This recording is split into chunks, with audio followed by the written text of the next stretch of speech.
मीरा दिओर बिल्कुल मेरे पति का हमशकल सी। विआह होया तां अक्सर पता ही नहीं चलता कि पति केड़ा है ते दिओर केड़ा है। मैं दिओर दे सामने जाण तो भी कतराउंदी सी ते ज़्यादातर समा अपने कमरे विच गुजार देंदी। पर एक रात पति कोल लेटिया सी, दिल तक तक कर लग्या। अखां मलदी मलदी पति दी जगह दिओर नाल ही। मेरा विआह होया तां मेरे कमरे विच दो नौजवान बैठे हुए सी। मैं नज़र झुका के बैठी हुई सी। मैं बस उन्हां दोवां दे पैर ही देखे सी। मैनू हैरानी हुई कि मेरे पति नाल दूजा कौन हो सकता है, वो भी रात दे इस समय। जिवें ही मैं उपर वल देखा मेरे होश उड़ गए, क्योंकि दोवां दी शकल इक्को जिही सी। जरा जिहा भी फर्क नहीं सी। बोलण दा स्टाइल इक्को जिहा सी, शरीर दी बनावट भी इक्को जिही सी। तां मैं चौंक के रह गई सी, क्योंकि ये अंदाजा लगाउणा मुश्किल सी कि उन्हां विचों मेरा पति किहड़ा है ते किहड़ा नहीं है। मैं उन्हां गल्लां दा अंदाजा नहीं लगा पाई सी कि एक नौजवान मुस्कुराउंदा होया मेरे कोल आया ते कहण लग्या कि दसो तुहाडा पति किहड़ा है। मैं ये फैसला किवें कर सकदी सी? मैं कि ये फैसला कोई भी नहीं कर सकदा सी, क्योंकि दोहां विच जरा जिहा भी फर्क नहीं सी। हुण मैं सोच विच परेशान सी की जवाब देवां कि दूजा नौजवान भी आके मेरे कोल बैठ गया। फिर मेरा हथ फड़ के कहण लग्या कि मैं समीर हाँ ते ये अमन है मेरा भरा। उस नौजवान की गल ते मैनू भरोसा नहीं होया। ये मेरे लिए बहुत वड्डी गल सी कि वह दोवें जुड़वा हैं, क्योंकि मैं नहीं जानती सी कि समीर का कोई जुड़वा भाई भी है। मैनू इस गल का अंदाजा सी कि ये दो भरा है, पर यह नहीं पता सी कि जुड़वा है। क्योंकि मेरी सस जदों रिश्ता देखण आई सी तां कहण लगी कि इसका एक मुंडा शहर विच रहिंदा है। कहण लगी कि मेरी इच्छा है कि वह भी इत्थे ही सैटल हो जाए, पर वह नहीं सुनता। मैनू लग्या शायद जिस आदमी ने समीर बन के मेरा हथ फड़िया है किते वो मेरा दिओर ही ना होए ते मजाक विच ही सब कह रहा होए। मैं बहुत परेशान सी। मैं चुप जी बैठी सी जदों अमन बैठ तो उठ्या ते कहण लग्या कि भाभी यही तुहाडा पति है। भाभी मैं तो बस महीने 2 महीने का मेहमान हाँ, फिर वापस फ्रांस चला जाऊंगा। यह कह के वो मेरे कमरे तो बाहर चला गया ते दरवाजा भी बंद कर दिता। मेरी उड़दी हुई रंगत नूं देख के सारे हसन लगे। कहण लगे मैनू तेरे चेहरे ते यही अंदाज देखने सी कि साडे दोवां नूं देख के तैनू की परेशानी हुंदी है। यह कहंदे होए उन्हां ने अपनी जेब तो बहुत ही सोहनी अंगूठी का डब्बा कढ़िया ते मैनू वो मुँह दिखाई दी अंगूठी पहना दी। सवेरे नाश्ते ते मेरी सस ने बहुत ही लजीज नाश्ते का इंतजाम किया सी। मैं इस गल ते हैरान सी कि मेरा दिओर ही मेरी सस दे नाल रसोई विच नाश्ता बनाउण विच व्यस्त सी। मैं समीर दे नाल कुर्सी ते बैठी सी। अमन मेरे सामने कहण लग्या ये आमलेट है भाभी, इसनों खा के देखो किवें दा बनिया है। ये कह के वो कुर्सी ते बैठ गया ते कहण लग्या कि तुसी इस मामले विच बहुत ही बदनसीब हो, क्योंकि समीर नूं एक कप चाह भी नहीं बनाउणी आउंदी, पर मेरी पत्नी दे बहुत ऐस होणगे, क्योंकि मैनू सब कुछ पकाउणा आउंदा है। वो बहुत ही गालड़ी किस्म दा सी।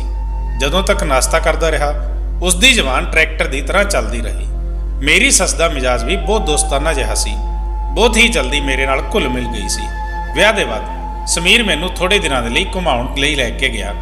जदों असीं वापस आए तां मैं रसोई संभाल लई। समीर दे नाल गुजारिया हर एक पल मेरे लिए एक खूबसूरत यादगार सी। एक बार रात नूं समीर दे आउण तो पहला मैं तैयार होकर उसका इंतजार कर रही सी, क्योंकि उन्होंने मैनू कहा सी कि वो अज बाहर होटल विच डिनर कराउणगे। मेरी सस इजाजत दे चुकी सी। जिवें ही दरवाजे ते दस्तक हुई मैं दरवाजा खोलिया। सामने समीर खड़िया सी। मैं उन्हां दे हत्थ तो उन्हां दे दफ्तर की फाइल ले लई ते कहा कि तैनू अपना वादा तो याद है ना? मैं बस तैयार हाँ, तुसी भी तैयार हो जाओ, फिर अपना वादा पूरा करो। वो मैनू हैरानी नाल देखण लगे। कहण लगे किहड़ा वादा? मैं उन्हां नूं घूर के देखिया। मैं कहा बहाना बनाउण दी कोशिश ना करो। तुसी सवेरे खुद कहा सी कि तुसी मैनू बाहर डिनर कराओगे। ये सुन के वो मुस्कुराउण लगे ते कहण लगे मैं कदों इनकार किया है? इस दे बाद वो कहण लगे चलो हुणे चलो मेरे नाल, ये ना होए कि मेरा इरादा बदल जाए। मैं कहा तुसी हुणे दफ्तर तो आई हो, घट तो घट एक कप चाह तां पी लो। पर समीर नूं शायद ज़्यादा ही जल्दी सी। उन्होंने मेरा हत्थ फड़िया ते मैनू बाहर लै गए। एक सोहणे जे होटल विच असीं खाना भी खादा, मैनू आइसक्रीम भी खिलाई ते फिर मैनू वापस घर लै गए। जिवें ही असीं घर विच दाखल होए सामने ही मेरी सस दे नाल अमन बैठा सी। मैनू देख के मुस्कुरा रहा सी, पर मैं उसदे मुस्कुराउण दी वजह नहीं जान पा रही सी। उसदे बाद समीर भी जोर नाल हੱਸਣ लगे ਤੇ ਉਹ ਹੱਸਦੇ ਹੋਏ ਮੇਰੀ ਸੱਸ ਕੋਲ ਜਾ ਕੇ ਬੈਠ ਗਏ। ਸਮੀਰ ਨੇ ਜ਼ੋਰਦਾਰ ਥਪਕੀ ਉਸਦੀ ਕਮਰ ਤੇ ਮਾਰੀ ਤੇ ਕਹਿਣ ਲੱਗਿਆ, ਸ਼ਰਮ ਨਹੀਂ ਆਉਂਦੀ ਤੈਨੂੰ? ਜੇ ਤੂੰ ਮੇਰਾ ਹਮਸ਼ਕਲ ਹੈ ਤਾਂ ਇਸ ਦਾ ਮਤਲਬ ਇਹ ਨਹੀਂ ਕਿ ਮੇਰੀ ਪਤਨੀ ਦੇ ਨਾਲ ਕਿਤੇ ਵੀ ਚਲਾ ਜਾਵੇ। ਇਹ ਸੁਣ ਕੇ ਤਾਂ ਮੈਂ ਹੈਰਾਨੀ ਦੇ ਸਮੁੰਦਰ ਵਿੱਚ ਡੁੱਬ ਗਈ ਸੀ। ਮੈਂ ਜਿਸ ਨਾਲ ਹੁਣੇ ਡਿਨਰ ਕਰਕੇ ਆ ਰਹੀ ਸੀ ਉਹ ਸਮੀਰ ਨਹੀਂ ਬਲਕਿ ਮੇਰਾ ਦਿਓਰ ਅਮਨ ਸੀ। ਪਰ ਉਸਨੇ ਤਾਂ ਮੈਨੂੰ ਜਰਾ ਵੀ ਸ਼ੱਕ ਨਹੀਂ ਹੋਣ ਦਿੱਤਾ ਕਿ ਉਹ ਸਮੀਰ ਨਹੀਂ ਹੈ। ਮੈਂ ਘੂਰ ਕੇ ਸਮੀਰ ਵੱਲ ਦੇਖਿਆ ਤੇ ਉਹ ਫਿਰ ਤੋਂ ਹੱਸਣ ਲੱਗਿਆ। ਕਹਿਣ ਲੱਗਿਆ, ਬਹੁਤ ਭੁਲੱਕੜ ਪਤਨੀ ਪਾਈ ਹੈ ਤੂੰ। ਮਜ਼ਾਲ ਹੈ ਕਿ ਉਸ ਨੂੰ ਸ਼ੱਕ ਵੀ ਹੋਇਆ ਹੋਵੇ ਕਿ ਮੈਂ ਉਸ ਦਾ ਪਤੀ ਨਹੀਂ ਬਲਕਿ ਦਿਓਰ ਹਾਂ। ਇਹ ਸੁਣ ਕੇ ਮੈਂ ਤਾਂ ਹੁਣ ਡਰਨ ਲੱਗੀ ਸੀ। ਸਮੀਰ ਮੈਨੂੰ ਜਦੋਂ ਵੀ ਕਹਿੰਦਾ ਕਿ ਉਹ ਮੈਨੂੰ ਬਾਹਰ ਲੈ ਕੇ ਜਾਣਾ ਚਾਹੁੰਦਾ ਹੈ, ਮੈਂ ਫਟ ਤੋਂ ਮਨਾ ਕਰ ਦਿੰਦੀ। ਸਮਝ ਨਹੀਂ ਆਉਂਦਾ ਕਿ ਰਾਤ ਨੂੰ ਜੋ ਆਵੇਗਾ ਉਹ ਸਮੀਰ ਹੋਵੇਗਾ ਜਾਂ ਅਮਨ। ਮੇਰੇ ਵਿਆਹ ਨੂੰ 1 ਮਹੀਨਾ ਹੀ ਗੁਜ਼ਰਿਆ ਸੀ ਕਿ ਮੈਨੂੰ ਚੱਕਰ ਵੀ ਆਉਣ ਲੱਗੇ। ਮੇਰੀ ਸੱਸ ਮੈਨੂੰ ਹਸਪਤਾਲ ਲੈ ਗਈ ਤਾਂ ਮੈਨੂੰ ਡਾਕਟਰ ਨੇ ਖੁਸ਼ਖਬਰੀ ਸੁਣਾਈ। ਮੈਂ ਬਿਆਨ ਨਹੀਂ ਕਰ ਸਕਦੀ ਸੀ ਕਿ ਮੈਨੂੰ ਕਿੰਨੀ ਖੁਸ਼ੀ ਹੋਈ। ਮੈਂ ਉਮੀਦ ਤੋਂ ਸੀ ਤੇ ਇਹ ਖਬਰ ਜਦੋਂ ਸਵੀਰ ਨੂੰ ਪਤਾ ਚੱਲੀ ਤਾਂ ਉਹ ਮੇਰੇ ਤੋਂ ਜ਼ਿਆਦਾ ਖੁਸ਼ ਸੀ। ਕਹਿਣ ਲੱਗੇ, ਵਿਆਹ ਨੂੰ 1 ਮਹੀਨਾ ਹੋ ਗਿਆ ਹੈ ਤੇ ਤੂੰ ਇੱਕ ਵਾਰ ਵੀ ਆਪਣੇ ਪੇਕੇ ਨਹੀਂ ਗਈ। ਕੁਝ ਦਿਨ ਪੇਕੇ ਰਹਿ ਆਓ। ਮੈਂ ਪੇਕੇ ਚਲੀ ਗਈ। 15 ਦਿਨਾਂ ਬਾਅਦ ਜਦੋਂ ਮੈਨੂੰ ਸਮੀਰ ਲੈਣ ਆਇਆ ਤਾਂ ਉਹਨਾਂ ਦੇ ਚਿਹਰੇ ਤੇ ਅਜੀਬ ਜਿਹੀ ਉਦਾਸੀ ਸੀ। ਦਾੜੀ ਵੀ ਵਧੀ ਹੋਈ ਸੀ, ਬਹੁਤ ਦੁਖੀ ਲੱਗ ਰਹੇ ਸੀ। ਮੈਂ ਕਿਹਾ, ਤੁਹਾਨੂੰ ਕੀ ਹੋਇਆ? ਕੀ ਮੇਰੇ ਬਗੈਰ ਉਦਾਸ ਹੋ ਗਏ ਸੀ ਜੋ ਇਹ ਹੁਲੀਆ ਬਣਾ ਰੱਖਿਆ ਹੈ? ਮੇਰੀ ਗੱਲ ਸੁਣ ਕੇ ਇੱਕ ਫਿੱਕੀ ਜਿਹੀ ਮੁਸਕਾਨ ਉਹਨਾਂ ਦੇ ਚਿਹਰੇ ਤੇ ਆਈ। ਕਹਿਣ ਲੱਗੇ, ਹਾਂ ਮੈਂ ਤੇਰੇ ਬਗੈਰ ਬਹੁਤ ਉਦਾਸ ਸੀ। ਦੇਖ, ਇਸ ਲਈ ਮੇਰੀ ਹਾਲਤ ਅਜਿਹੀ ਹੋ ਗਈ ਹੈ। ਮੈਂ ਉਹਨਾਂ ਦੇ ਨਾਲ ਵਾਪਸ ਆ ਗਈ। ਮੈਨੂੰ ਤਾਂ ਲੱਗਿਆ ਕਿ ਉਹ ਉਹਨਾਂ ਦਿਨਾਂ ਬਾਰੇ ਵਿੱਚ ਇੱਕ ਗੱਲ ਦੱਸਣਗੇ ਜੋ ਉਹਨਾਂ ਨੇ ਮੇਰੇ ਬਗੈਰ ਗੁਜ਼ਾਰੇ ਹਨ, ਪਰ ਉਹ ਤਾਂ ਖਾਮੋਸ਼ੀ ਨਾਲ ਸੋਫੇ ਤੇ ਜਾ ਕੇ ਲੇਟ ਗਏ। ਇਹ ਦੇਖ ਕੇ ਮੈਨੂੰ ਬਹੁਤ ਹੈਰਾਨੀ ਹੋਈ। ਮੈਂ ਕਿਹਾ, ਸਮੀਰ ਤੁਸੀਂ ਸੋਫੇ ਤੇ ਕਿਉਂ ਲੇਟੇ ਹੋ? ਕਹਿਣ ਲੱਗੇ, ਮੇਰੇ ਸਿਰ ਵਿੱਚ ਦਰਦ ਹੈ, ਸੋਣਾ ਚਾਹੁੰਦਾ ਹਾਂ, ਤੂੰ ਵੀ ਆਰਾਮ ਕਰ ਲੈ। ਪਰ ਮੈਂ ਉੱਠ ਕੇ ਉਹਨਾਂ ਦੇ ਕੋਲ ਆ ਗਈ। ਮੈਨੂੰ ਆਪਣੇ ਕੋਲ ਦੇਖ ਕੇ ਉਹ ਉੱਠ ਕੇ ਬੈਠ ਗਏ ਤੇ ਕਹਿਣ ਲੱਗੇ, ਕੀ ਹੋਇਆ ਤੈਨੂੰ? ਮੈਂ ਕਿਹਾ, ਸਮੀਰ ਤੁਸੀਂ ਮੇਰੇ ਨਾਲ ਨਾਰਾਜ਼ ਹੋ ਕੇ ਮੈਂ ਪੇਕੇ ਵਿੱਚ ਇੰਨੇ ਦਿਨ ਕਿਉਂ ਰਹਿ ਕੇ ਆਈ ਹਾਂ, ਇਸ ਲਈ ਤੁਸੀਂ ਸੋਫੇ ਤੇ ਸੋ ਰਹੇ ਹੋ। ਮੇਰੀ ਅੱਖਾਂ ਨਾ ਚਾਹੁੰਦੇ ਹੋਏ ਵੀ ਭਿੱਜੀਆਂ ਹੋਈਆਂ ਸੀ। ਮੈਂ ਤਾਂ ਉਹਨਾਂ ਤੋਂ ਪਿਆਰ ਦਾ ਇਜ਼ਹਾਰ ਕਰਨਾ ਚਾਹੁੰਦੀ ਸੀ, ਪਰ ਉਹ ਤਾਂ ਮੂੰਹ ਮੋੜ ਕੇ ਸੌਣ ਦੀ ਤਿਆਰੀ ਕਰ ਰਹੇ ਸੀ। ਮੈਨੂੰ ਦੇਖ ਕੇ ਕਹਿਣ ਲੱਗੇ, ਨਹੀਂ ਨਹੀਂ, ਮੈਂ ਕਿਉਂ ਤੇਰੇ ਨਾਲ ਨਾਰਾਜ਼ ਹੋਊਂਗਾ? ਤੇਰਾ ਹੱਕ ਬਣਦਾ ਹੈ ਪੇਕੇ ਜਾ ਕੇ ਰਹਿਣ ਦਾ। ਫਿਰ ਕਹਿਣ ਲੱਗੇ ਕਿ ਮੈਂ ਤੇਰੇ ਡਾਕਟਰ ਨੂੰ ਮਿਲ ਕੇ ਆਇਆ ਸੀ। ਉਹ ਕਹਿ ਰਹੇ ਸੀ ਕਿ ਤੇਰੀ ਪਤਨੀ ਬਹੁਤ ਕਮਜ਼ੋਰ ਹੈ, ਇਸ ਲਈ ਚੰਗਾ ਹੈ ਕਿ ਜਦੋਂ ਤੱਕ ਬੱਚੇ ਦੀ ਪੈਦਾਇਸ਼ ਨਹੀਂ ਹੋ ਜਾਂਦੀ ਤੁਸੀਂ ਆਪਣੀ ਪਤਨੀ ਤੋਂ ਦੂਰ ਰਹੋ, ਨਹੀਂ ਕੋਈ ਵੀ ਨੁਕਸਾਨ ਹੋ ਸਕਦਾ ਹੈ। ਸਮੀਰ ਦੀ ਗੱਲ ਸੁਣ ਕੇ ਮੈਂ ਵੀ ਪਰੇਸ਼ਾਨ ਹੋ ਗਈ। ਕਹਿਣ ਲੱਗੇ, ਇਸ ਲਈ ਮੈਂ ਚਾਹੁੰਦਾ ਹਾਂ ਕਿ ਇਹ ਪੂਰਾ ਸਮਾਂ ਸੰਭਲ ਕੇ ਗੁਜ਼ਰ ਜਾਵੇ। ਤੂੰ ਆਰਾਮ ਨਾਲ ਬੈੱਡ ਤੇ ਸੋ ਜਾ, ਮੈਂ ਸੋਫੇ ਤੇ ਸੋ ਜਾਇਆ ਕਰੂੰ। ਸਵੇਰੇ ਜਿਵੇਂ ਹੀ ਸਮੀਰ ਦਫ਼ਤਰ ਗਿਆ, ਕੁਝ ਦੇਰ ਬਾਅਦ ਹੀ ਅਮਨ ਘਰ ਆ ਗਿਆ। ਉਹ ਬਹੁਤ ਚੁੱਪਚਾਪ ਜਿਹਾ ਸੀ। ਮੇਰੀ ਸੱਸ ਕੋਲ ਬੈਠ ਕੇ ਕਹਿਣ ਲੱਗਿਆ, ਮਾਂ ਮੈਨੂੰ ਹੁਣ ਵਾਪਸ ਜਾਣ ਦੀ ਇਜਾਜ਼ਤ ਦੇ ਦਿਓ। ਤੁਸੀਂ ਕਿਉਂ? ਮੈਨੂੰ ਕਸਮ ਦੇ ਕੇ ਰੋਕ ਰੱਖਿਆ ਹੈ। ਮੈਂ ਪਹਿਲਾਂ ਹੀ ਤੁਹਾਨੂੰ ਕਹਿ ਚੁੱਕਿਆ ਹਾਂ ਕਿ ਮੈਨੂੰ ਫਰਾਂਸ ਹੀ ਵਾਪਸ ਜਾਣਾ ਹੈ ਤੇ ਉੱਥੇ ਹੀ ਰਹਿਣਾ ਹੈ।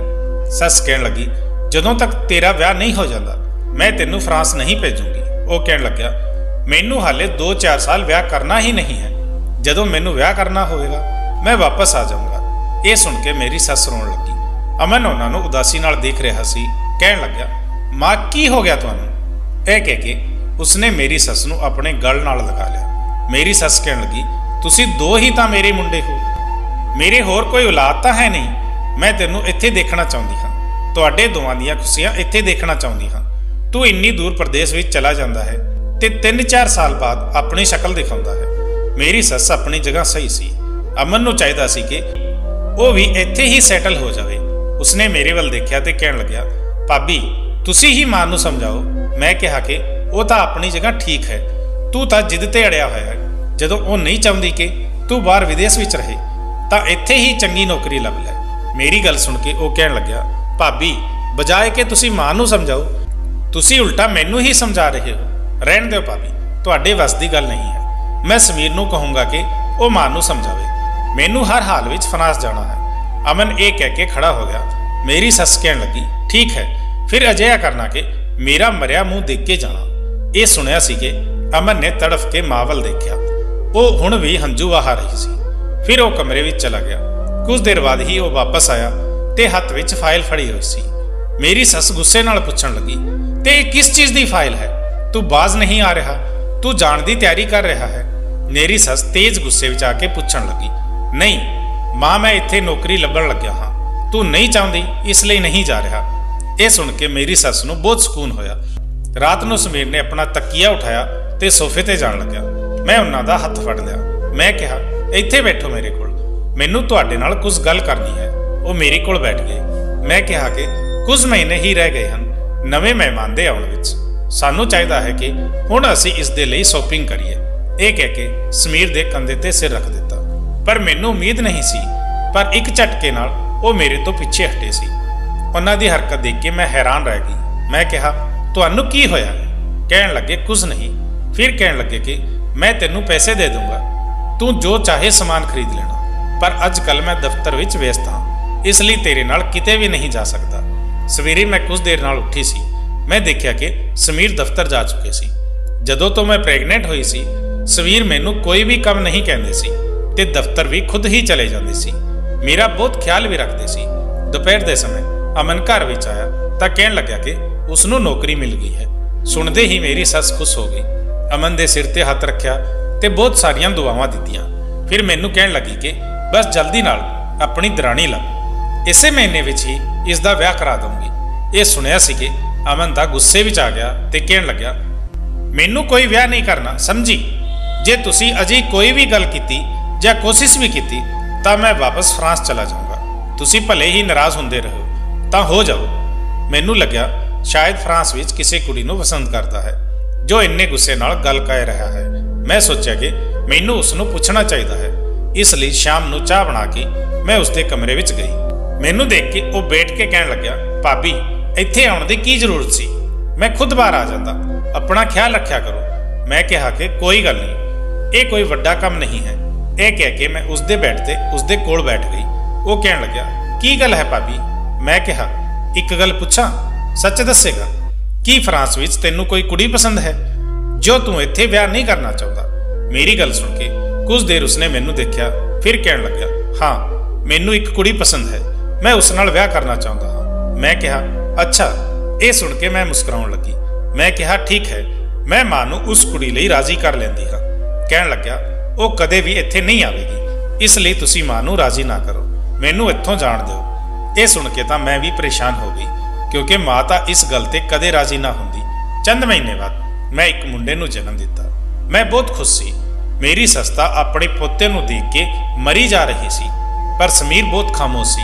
ਬਾਰ-ਬਾਰ ਬੱਚੇ ਨੂੰ ਦੇਖਦਾ ਤੇ ਫਿਰ ਨਜ਼ਰਾਂ ਹਟਾ ਲੈਂਦਾ। ਮੇਰਾ ਮੁੰਡਾ 2 ਮਹੀਨੇ ਦਾ ਹੋ ਚੁੱਕਿਆ ਸੀ। ਮੈਂ ਇਹ ਗੱਲ ਨੋਟ ਕੀਤੀ ਕਿ ਹੁਣ ਵੀ ਸਮੀਰ ਸੋਫੇ ਤੇ ਹੀ ਸੌਂਦੇ ਸੀ। ਕਹਿੰਦੇ ਸੀ, ਮੈਂ ਜੇ ਬੈੱਡ ਤੇ ਸੌਂਗਾ ਤਾਂ ਮੇਰਾ ਮੁੰਡਾ ਪਰੇਸ਼ਾਨ ਹੋ ਜਾਵੇਗਾ, ਪਰ ਮੇਰਾ ਸਬਰ ਜਵਾਬ ਦੇ ਗਿਆ ਸੀ। ਮੈਂ ਸਮੀਰ ਨੂੰ ਕਿਹਾ ਕਿ ਅੱਜ ਤੁਸੀਂ ਮੇਰੇ ਨਾਲ ਸੌਗੇ ਬੈੱਡ ਤੇ, ਮੈਂ ਕੁਝ ਨਹੀਂ ਜਾਣਦੀ। ਇਹ ਸੁਣ ਕੇ ਉਹਨਾਂ ਦੇ ਚਿਹਰੇ ਦੀ ਰੰਗਤ ਬਦਲ ਗਈ। ਮੈਂ ਉਹਨਾਂ ਦਾ ਹੱਥ ਫੜਿਆ ਤੇ ਕਿਹਾ, ਹੁਣ ਤੁਹਾਡੇ ਕੋਲ ਕੋਈ ਵੀ ਬਹਾਨਾ ਨਹੀਂ ਹੈ, ਤੁਸੀਂ ਕਿਉਂ ਮੇਰੇ ਤੋਂ ਦੂਰ ਰਹਿੰਦੇ ਹੋ? ਉਹਨਾਂ ਨੇ ਜਦੋਂ ਮੇਰੇ ਹੱਥ ਤੋਂ ਆਪਣਾ ਹੱਥ ਅਲੱਗ ਕੀਤਾ, ਉਸ ਸਮੇਂ ਹੰਝੂ ਉਹਨਾਂ ਦੀਆਂ ਅੱਖਾਂ ਤੋਂ ਵਹਿਣ ਲੱਗੇ। ਕਹਿਣ ਲੱਗੇ, ਮੈਂ ਸਬਰ ਕਰਕੇ ਥੱਕ ਚੁੱਕਿਆ ਹਾਂ। ਮੈਂ ਤਾਂ ਸਮਝ ਨਹੀਂ ਪਾ ਰਹੀ ਸੀ ਕਿ ਉਹ ਅਜਿਹਾ ਕਿਉਂ ਕਹਿ ਰਹੇ ਹਨ। ਕਹਿਣ ਲੱਗੇ ਕਿ ਮੈਂ ਸਮੀਰ ਨਹੀਂ ਹਾਂ, ਮੈਂ ਅਮਨ ਹਾਂ। ਇਹ ਸੁਣ ਕੇ ਤਾਂ ਮੇਰਾ ਦਿਲ ਬੈਠਣ ਲੱਗਿਆ ਸੀ। ਇੰਨਾ ਵੱਡਾ ਮਜ਼ਾਕ ਉਹ ਇਹ ਸਭ ਕਿਵੇਂ ਮੇਰੇ ਨਾਲ ਕਰ ਸਕਦਾ ਸੀ? ਤੇ ਰਾਤ ਦੇ ਇਸ ਸਮੇਂ ਸਮੀਰ ਨੇ ਉਸ ਨੂੰ ਇਜਾਜ਼ਤ ਕਿਵੇਂ ਦੇ ਦਿੱਤੀ ਸੀ ਕਿ ਉਹ ਮੇਰੇ ਕਮਰੇ ਵਿੱਚ ਆਵੇ? ਮੈਂ ਕਿਹਾ, ਤੈਨੂੰ ਸ਼ਰਮ ਨਹੀਂ ਆਈ? ਇਸ ਸਮੇਂ ਮੇਰੇ ਕਮਰੇ ਵਿੱਚ ਕੀ ਕਰ ਰਿਹਾ ਹੈ? ਕਿੱਥੇ ਹੈ ਸਮੀਰ? ਹੁਣ ਮੈਂ ਉਸ ਨਾਲ ਗੱਲ ਤੱਕ ਨਹੀਂ ਕਰੂੰਗੀ। ਉਹਨਾਂ ਨੇ ਤੈਨੂੰ ਇਸ ਸਮੇਂ ਮੇਰੇ ਕਮਰੇ ਵਿੱਚ ਆਉਣ ਦੀ ਇਜਾਜ਼ਤ ਦਿੱਤੀ ਤਾਂ ਕਿਵੇਂ ਦਿੱਤੀ? ਇਹ ਕਹਿ ਕੇ ਮੈਂ ਬਾਹਰ ਜਾਣ ਲੱਗੀ ਤਾਂ ਉਸਨੇ ਮੇਰਾ ਹੱਥ ਫੜ ਲਿਆ। ਕਹਿਣ ਲੱਗਿਆ, ਭਾਬੀ ਪਹਿਲਾਂ ਮੇਰੀ ਗੱਲ ਸੁਣ ਲਓ।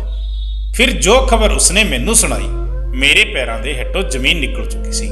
ਉਹ ਕਹਿਣ ਲੱਗਿਆ, ਜਦੋਂ ਤੁਸੀਂ ਪੇਕੇ ਗਏ ਸੀ ਤਾਂ ਉਸ ਸਮੇਂ ਮੈਂ ਤੇ ਸਮੀਰ ਇਕੱਠੇ ਗੱਡੀ ਵਿੱਚ ਦੂਜੇ ਸ਼ਹਿਰ ਜਾ ਰਹੇ ਸੀ, ਪਰ ਰਸਤੇ ਵਿੱਚ ਸਾਡੀ ਕਾਰ ਦਾ ਐਕਸੀਡੈਂਟ ਹੋ ਗਿਆ। ਸਾਡੀ ਗੱਡੀ ਟੁੱਟ ਚੁੱਕੀ ਸੀ। ਫਿਰ ਉਹ ਫੁੱਟ-ਫੁੱਟ ਕੇ ਰੋਣ ਲੱਗਿਆ। ਕਹਿਣ ਲੱਗਿਆ ਕਿ ਸਮੀਰ ਉਸੇ ਸਮੇਂ ਮਰ ਚੁੱਕਿਆ ਸੀ। ਇਹ ਸੁਣਿਆ ਸੀ ਕਿ ਮੈਂ ਕਈ ਕਦਮ ਉਸ ਤੋਂ ਪਿੱਛੇ ਹਟ ਗਈ। ਮੈਂ ਆਪਣੇ ਮੂੰਹ ਤੇ ਹੱਥ ਰੱਖ ਲਿਆ। ਮੈਨੂੰ ਲੱਗਿਆ ਕਿ ਉਹ ਮੈਨੂੰ ਮੌਤ ਦੀ ਸਜ਼ਾ ਸੁਣਾ ਰਿਹਾ ਹੈ। ਮੈਂ ਕਿਹਾ, ਤੂੰ ਝੂਠ ਬੋਲ ਰਿਹਾ ਹੈ, ਅਜਿਹਾ ਨਹੀਂ ਹੋ ਸਕਦਾ, ਮੈਂ ਤਾਂ ਰੋਜ਼ਾਨਾ। ਇਹ ਕਹਿ ਕੇ ਚੁੱਪ ਹੋ ਗਈ। ਹੁਣ ਮੈਨੂੰ ਯਾਦ ਆਉਣ ਲੱਗਿਆ ਕਿ ਮੈਂ ਇਸ 9 ਮਹੀਨੇ ਦੇ ਸਮੇਂ ਵਿੱਚ ਸਮੀਰ ਤੇ ਅਮਨ ਨੂੰ ਇਕੱਠੇ ਨਹੀਂ ਦੇਖਿਆ ਸੀ। ਸਮੀਰ ਦੇ ਦਫ਼ਤਰ ਜਾਂਦੇ ਹੀ ਪਿੱਛੇ ਤੋਂ ਅਮਨ ਆ ਜਾਂਦਾ।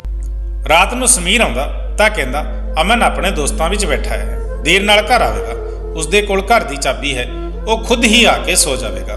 ਕਹਿਣ ਲੱਗਿਆ ਕਿ ਮੈਂ ਪਿਛਲੇ ਕਈ ਮਹੀਨਿਆਂ ਤੋਂ ਅਮਨ ਤੇ ਸਮੀਰ ਬਣ ਕੇ ਤੁਹਾਨੂੰ ਲੋਕਾਂ ਨੂੰ ਸਿਰਫ ਦਿਖਾਵਾ ਕਰ ਰਿਹਾ ਹਾਂ, ਕਿਉਂਕਿ ਮੇਰੀ ਮਾਂ ਇਹ ਸਦਮਾ ਬਰਦਾਸ਼ਤ ਨਹੀਂ ਕਰ ਸਕਦੀ ਤੇ ਤੁਹਾਡੀ ਵੀ ਹਾਲਤ ਅਜਿਹੀ ਸੀ ਕਿ ਜੇ ਮੈਂ ਤੁਹਾਨੂੰ ਪਹਿਲਾਂ ਦੱਸਦਾ ਤਾਂ ਸ਼ਾਇਦ ਮੇਰੇ ਭਰਾ ਦੀ ਨਿਸ਼ਾਨੀ ਵੀ ਖਤਮ ਹੋ ਜਾਂਦੀ ਤੇ ਮੈਂ ਚਾਹੁੰਦਾ ਸੀ ਕਿ ਮੇਰੇ ਭਰਾ ਦੀ ਔਲਾਦ ਇਸ ਦੁਨੀਆ ਵਿੱਚ ਜ਼ਰੂਰ ਆਵੇ।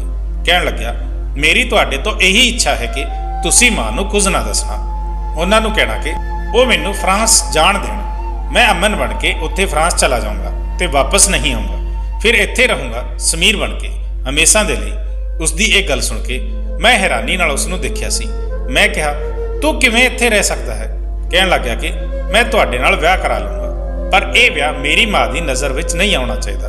ਤੁਹਾਨੂੰ ਹਮੇਸ਼ਾ ਇਹੀ ਲੱਗਣਾ ਚਾਹੀਦਾ ਹੈ ਕਿ ਮੈਂ ਹੀ ਸਮੀਰ ਹਾਂ ਤੇ ਮੈਂ ਤੁਹਾਨੂੰ ਵੀ ਇਕੱਲਾ ਨਹੀਂ ਛੱਡ ਸਕਦਾ, ਨਾ ਹੀ ਆਪਣੇ ਭਤੀਜੇ ਨੂੰ ਬੇਸਹਾਰਾ ਛੱਡ ਸਕਦਾ ਹਾਂ। ਬਹੁਤ ਸੋਚਣ ਸਮਝਣ ਤੋਂ ਬਾਅਦ ਮੈਂ ਵੀ ਉਸ ਨਾਲ ਸਹਿਮਤ ਹੋ ਗਈ, ਕਿਉਂਕਿ ਹੋਰ ਕੋਈ ਰਸਤਾ ਵੀ ਦਿਖਾਈ ਨਹੀਂ ਦੇ ਰਿਹਾ ਸੀ। ਤੇ ਫਿਰ ਉਹ ਅਮਨ ਬਣ ਕੇ ਹਮੇਸ਼ਾ ਲਈ ਫਰਾਂਸ ਚਲਾ ਗਿਆ। 10 ਸਾਲ ਲੰਘ ਗਏ ਇਸ ਗੱਲ ਨੂੰ, ਤੇ ਮੇਰੀ ਸੱਸ ਹੁਣ ਵੀ ਇਹੀ ਸਮਝਦੀ ਹੈ ਕਿ ਸਮੀਰ ਹੀ ਮੇਰੇ ਕੋਲ ਰਹਿੰਦੇ ਹਨ ਤੇ ਅਮਨ ਨੇ ਉੱਥੇ ਵਿਆਹ ਕਰਕੇ ਮਾਂ ਨੂੰ ਬਿਲਕੁਲ ਭੁਲਾ ਦਿੱਤਾ ਹੈ। ਸ਼ਾਇਦ ਇਹ ਰਾਜ਼ ਮੇਰੀ ਸੱਸ ਨੂੰ ਕਦੇ ਪਤਾ ਨਹੀਂ ਚੱਲੇਗਾ। ਇੱਕ ਅਮਨ ਹੀ ਸੀ ਜਿਸ ਨੇ ਮੈਨੂੰ ਸਹਾਰਾ ਦਿੱਤਾ ਤੇ ਮੈਨੂੰ ਬੇਘਰ ਹੋਣ ਤੋਂ ਬਚਾ ਲਿਆ ਤੇ ਮੇਰੇ ਬੱਚੇ ਨੂੰ ਵੀ ਬਾਪ ਦਾ ਪਿਆਰ ਦਿੱਤਾ ਤੇ ਬੁਢਾਪੇ ਵਿੱਚ ਆਪਣੀ ਮਾਂ ਦਾ ਖਿਆਲ ਰੱਖਿਆ। ਹੁਣ ਤੁਸੀਂ ਹੀ ਦੱਸੋ ਦੋਸਤੋ ਕਿ ਕੀ ਅਸੀਂ ਇਹ ਸਹੀ ਫੈਸਲਾ ਲਿਆ ਜਾਂ ਫਿਰ ਸੱਸ ਨੂੰ ਸਭ ਕੁਝ ਸੱਚ ਦੱਸ ਦੇਣਾ ਚਾਹੀਦਾ ਹੈ? ਆਪਣੇ ਕੀਮਤੀ ਵਿਚਾਰ ਕਮੈਂਟ ਜ਼ਰੂਰ ਕਰਨਾ।